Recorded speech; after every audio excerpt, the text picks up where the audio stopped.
gubernurnya lagi jalan-jalan tuh, lagi muter-muter masuk barak masukin orang barak militer, terus sibuk konten. Wah, jangan bahas terlalu jauh, nanti kita serang balik nih.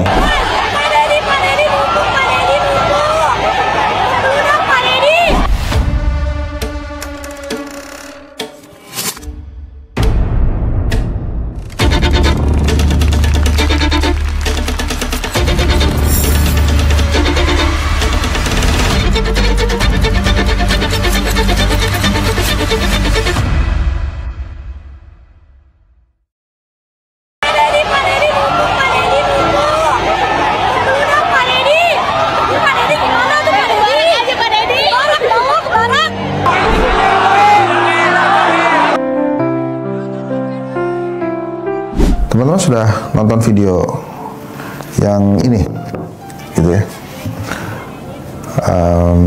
yang tadi ditayangkan. Kalau ditonton, ya tadi ditonton, makanya kan saya tayangin, tonton. Kalau kelewatan ya balik lagi, tonton aja.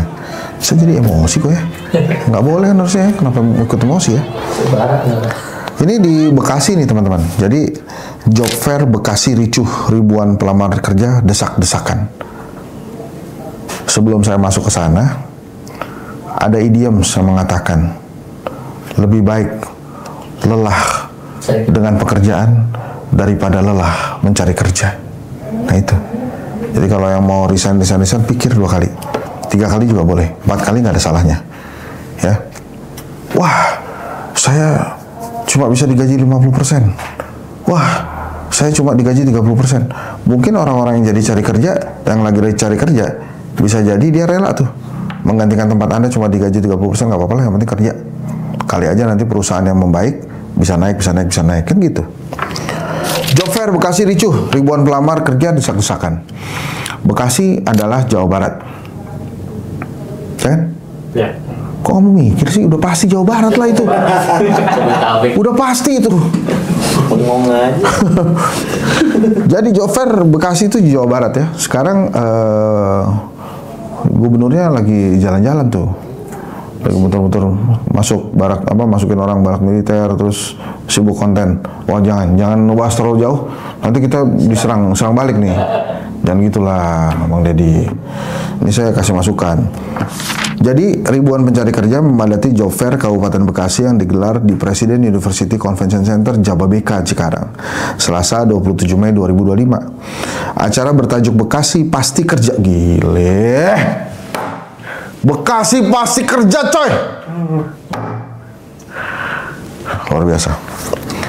Bekasi Pasti Kerja Expo 2025 ini sedianya menjadi momentum bagi masyarakat untuk mendapatkan peluang kerja, namun justru diwarnai insiden kericuhan. Ini kenapa jadi kericuhan? Ini karena ini pekerjaan ini bukan tentang pekerjaan aja Pak, ini masalah perut. Kalau orang udah tentang perut, pasti dia emosinya jadi naik tuh. Situasi awalnya berlangsung kondusif, namun menjelang siang jumlah pengunjung terus membludak hingga memicu antrian panjang yang tidak terkendali. Oh, berarti udah mulai dorong-dorongan mungkin ya. Suasana berubah menjadi tidak terkendali saat peserta mulai saling dorong untuk masuk ke gedung lokasi pameran kerja. Panitia dan aparat keamanan tampak kewalahan mengatur arus masuk peserta. Dalam sebuah video yang viral di media sosial, khususnya akun X @heraloops, tampak sejumlah pencari kerja terlibat aksi dorong hingga adu fisik di tengah kerumunan. Kericuhan ini memantik perhatian publik dan menuai kritik terhadap panitia penyelenggara. Banyak yang menilai kurangnya antisipasi terhadap lonjakan jumlah peserta menjadi penyebab utama kekacauan tersebut. Saya lagi ngebayangin Pak Deddy begitu dengar KDM ya, Kang Deddy Mulyadi itu, begitu dengar ada kericuhan di Bekasi itu apa yang dilakukan ya kira-kira? A. Menelpon Bupati Bekasi. B. Menelpon Menteri Tenaga Kerja. C. Konten isinya tentang kesabaran. D. Konten isinya tentang tips cari kerja. Kira-kira apa tuh yang akan dipilih ya? Apapun itu pasti ada kontennya lah, kalau menurut saya. Menurut data resmi dari pemerintah Kabupaten Bekasi, acara ini menargetkan kunjungan hingga 25.000 orang. Ya, saya mengharapkan ada solusi dari Bupati dan dari Gubernur Jawa Barat, Kang Deddy Mulyadi, terhadap kasus ini. Namun, fakta di lapangan menunjukkan antusiasme jauh melampaui ekspektasi. Banyak dari para pencari kerja datang sejak subuh membawa berkas lamaran dan berharap mendapatkan pekerjaan impian. Job Fair ini menghadirkan 63 perusahaan ternama menawarkan 2.557 lowongan kerja yang mencakup berbagai sektor dari posisi operator hingga tenaga profesional. Sayangnya, euforia besar tersebut berubah menjadi pengalaman tidak menyenangkan bagi sebagian peserta akibat kurangnya pengaturan teknis di lapangan. Meski demikian, kegiatan tetap berlanjut hingga sore hari dengan pengamanan yang diperketat. Pemerintah daerah berjanji akan melakukan evaluasi menyeluruh untuk menghindari kejadian serupa di masa mendatang. Nah, ini banyak sekali ya beritanya ya. Kompas.com nih, saya bacain kompas.com ya. Pencari kerja bernama Kemala Putri, 22 tahun, yang berada di lokasi membenarkan kejadian tersebut. Saat itu kondisi sudah tidak kondusif. Suasananya benar-benar nggak kondusif banget, ujar Putri saat dikonfirmasi Selasa. Putri juga mengungkapkan suasana di dalam area job fair tak jauh berbeda. Para pencari kerja sempat kesulitan masuk ke area dalam karena saling berebut menuju stand-stand perusahaan penyedia lowongan pekerjaan. Tadi sempat desak-desakan, dorong-dorongan juga. Kan kalau jadi desak-desakan, dorong-dorongan itu kan juga naruh CV-nya di sembarangan tuh kan Ham ya? Taruh aja gitu, terus bisa jadi ada yang jatuh, ada yang rusak, ada yang mudah-mudahan nggak ada yang ngasih jasa asli ya kan. Sayang dong, jasa asli harusnya nggak usah dikasih, situ kan tadi nggak punya lagi. Kompas.com telah mengonfirmasi terkait insiden tersebut ke pelaksana tugas PLT Kepala Dinas Tenaga Kerja di Snaker, Kabupaten Bekasi, Nur Hidayah Setiawati. Namun hingga artikel ini tayang belum dapat respon. Susah soalnya. Teman-teman semua, Bapak Ibu sekalian, ini saya bacain ya, tapi programnya datanya banyak ke data beberapa nih ya. Tapi yang paling lengkap memang datanya Jakarta. Oke. Februari tingkat pengangguran terbuka nasional TPT. Februari 2025 TPT sebesar 4,76%, mengalami penurunan 0,06% poin dibanding Februari 2024. Dibandingkan tahun lalu ini turun 0,06%. Jumlah angkatan kerja mencapai 153,05 juta orang, dengan 145,77 juta diantaranya bekerja. Oke, rata-rata upah buruh pada periode ini adalah 3,09 juta per bulan. 3 juta per bulan ya. Oke.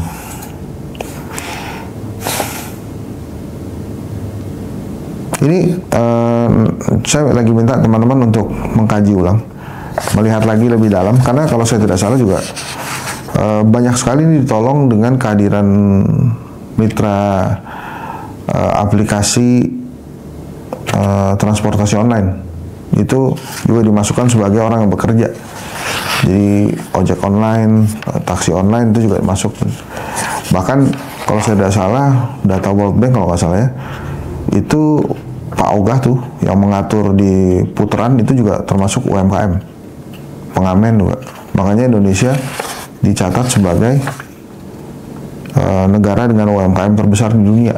Tapi kalau datanya salah, saya mohon maaf ya, nanti kita cek lagi. Tapi kalau nggak salah memang definisi bekerjanya itu beda-beda tuh setiap instansi. Memang ini miris sekali ya, tidak mudah Pak Prabowo lagi-lagi memanage tenaga kerja. Jadi menurut saya memang lapangan pekerjaan ini harus disediakan segera, kan pabrik-pabrik TUP banyak ya. Anda tahu TUP?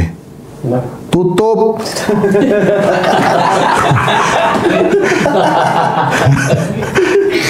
Jadi teman-teman ya, saya punya sahabat namanya Adri. Adri ini emang lucu banget.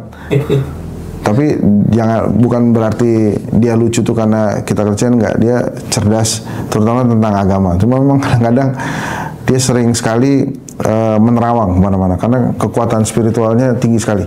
Jadi pada saat ditanya TUP itu dia langsung, apa ini kira-kira ya? Padahal cuma tutup. Jadi banyak sekali pabrik-pabrik yang tutup. Bahkan media-media juga banyak mem-PHK. Bukan hanya PHK yang dilakukan oleh media massa, bukan hanya oleh pabrik. Perusahaan-perusahaan yang levelnya menengah mikro atau menengah bawah juga masih banyak. Jadi ada startup misalnya yang dibuat oleh teman-teman yang mengharapkan startup bisa menghidupi mereka, itu juga mulai challenging. Beberapa perusahaan yang level agensi komunikasi itu juga mulai challenging. Bahkan sudah mulai membingungkan pemilik gitu. Ini kira-kira baiknya dipecat apa enggak? Kalau dipecat kasihan gitu ya. Kalau nggak dipecat ya perusahaannya juga udah nggak kuat gitu. Jadi memang ini dibutuhkan dari sekedar hanya doa-doa saja. Belum ya, Pak Prabowo belum bikin istighosah nasional tuh. Doa bareng belum ya? Belum ya. Jadi itu mungkin jadi salah satu bolehlah kita istighosah ya bareng-bareng ya. Nah ini kan mau Idul Adha, saya dengar sapinya Pak Prabowo banyak tuh ya, dan limosin ukurannya besar-besar. Kalau saya tidak salah ada yang mati mendadak satu tuh. Oh iya, ada. Saya lupa tuh tapi di mana tuh, dia mati mendadak satu. Yang saya tahu ya, mati itu emang selalu mendadak. Jadi nggak ada mati yang direncanakan tuh, emang nggak ada. Jadi ini media massanya juga sapi Pak Prabowo mati mendadak. Lah, emang ya udah bos, namanya juga ada waktunya. Waktunya kan nggak bisa Pak mau gitu, artinya saya besok mau mati Pak, nggak gitu kan. Jadi mati mendadak udah mati mendadak. Tapi maksud saya, kenapa saya larikan ke sana? Katanya yang jaga banyak tuh, 20 orang. Bagus juga, itu menambah lapangan pekerjaan.